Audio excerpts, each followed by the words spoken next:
So I'm gonna create a new session in Pro Tools. I'm gonna name it drums editing. Make sure to add your name to it so that I know who you are. 24 bits, 44.1 kilohertz, that should be good. I'm gonna save it on my hard drive here. You can save it on the desktop if you want. It's up to you. And then I'm gonna import the drum tracks. So that's gonna be under downloads. All right, right here.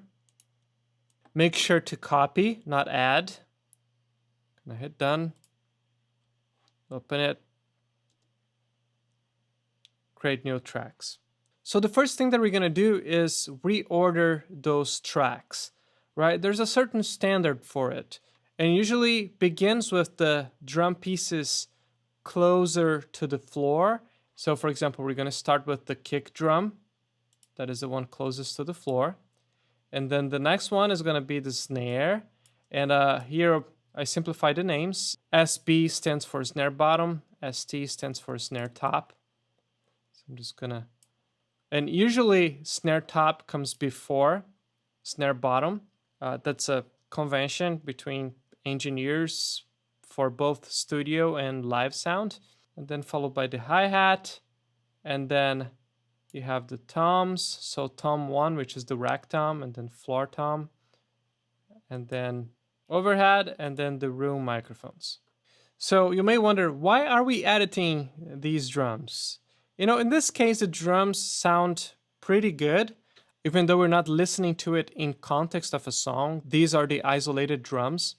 Sometimes if you have a lot of percussion, you know, a lot of rhythm guitar, if the drums are not very tight, then the rhythmic session gets a little bit chaotic, right? So those errors kind of build up. The drums are not quite on the grid, and then later you overdub percussion, and then that is also not on the grid. And then all of a sudden it sounds like a garage band. It doesn't sound very professional. In certain genres, such as pop and also some subgenres of rock, it is part of their aesthetics to have the drums 100% on the grid. So it's an important skill to have, but you have to use good judgment on whether or not you're gonna edit the drums. Usually you just edit it because it doesn't sound tight enough. The rhythmic section sounds a little bit diffuse and so on. So in this case, we're just gonna edit it for the exercise of editing, not that these drums in particular need any editing. But let's move forward. So now that the tracks are in order, we need to find the right tempo. So I'm gonna go ahead and create a click track. Just gonna place it all the way to the top. And let's play back and listen to it.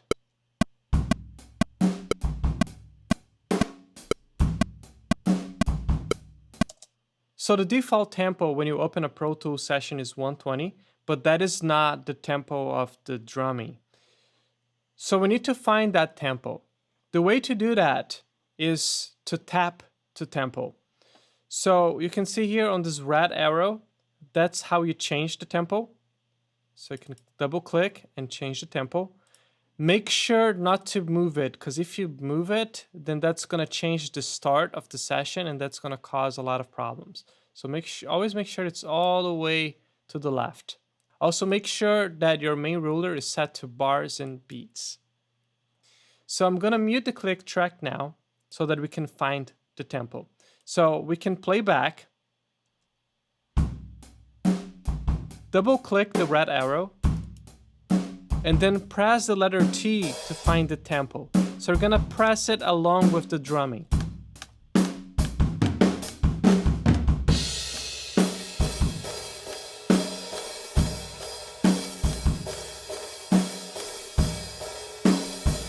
All right. So I'm gonna try 139 and see how it sounds. So I'm gonna unmute the click track now just to double check if the tempo that I typed in is the tempo of the drumming. So let's check the beginning.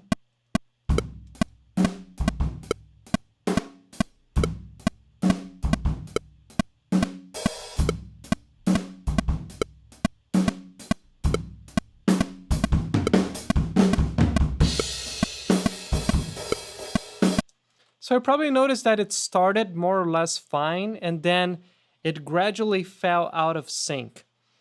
So that usually happens when the tempo is close but not quite right.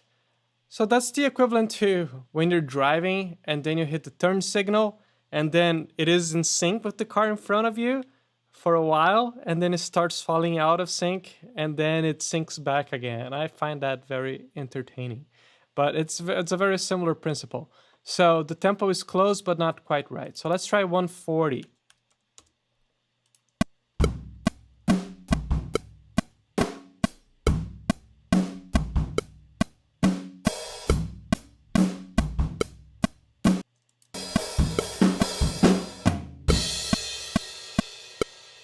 That's a good technique to check the beginning and then also check the end.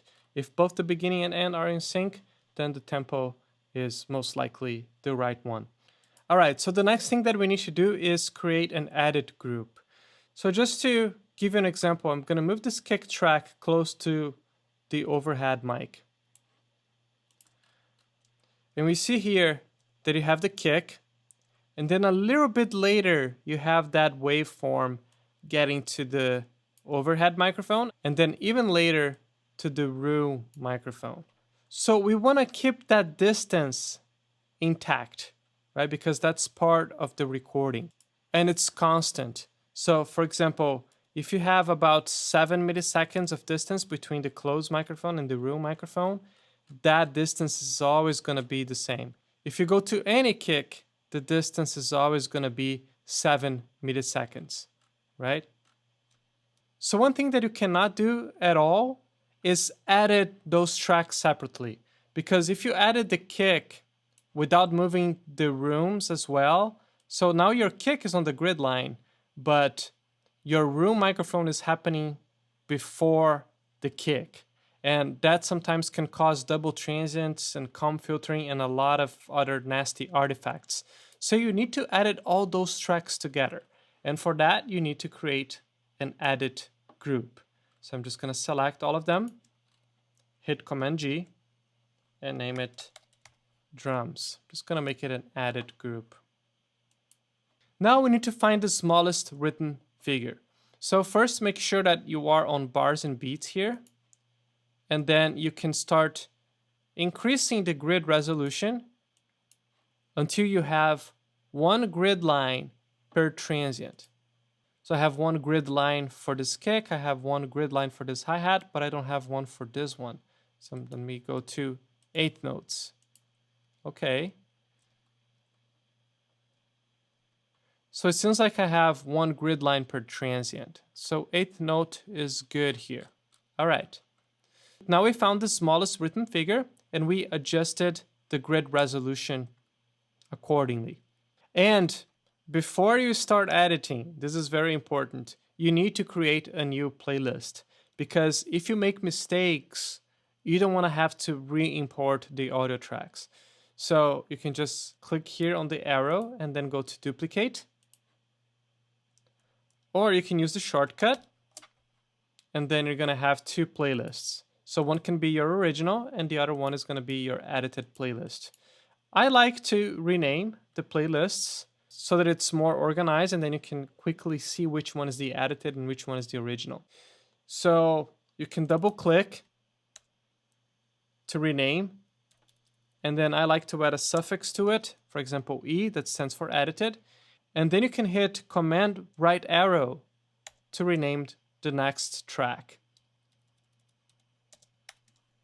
Alternatively, you can just right click, go to batch rename, and then replace the suffix. So underline 02.01, we're going to replace that for space E. And there you go. So now this is my original and this is my edited playlist. If I go crazy and I like make mistakes and delete a part and so on, I can always go back to the original. Command C, Command V, I'm back to where I started. All right, you can also do that for, a single bar or something like that.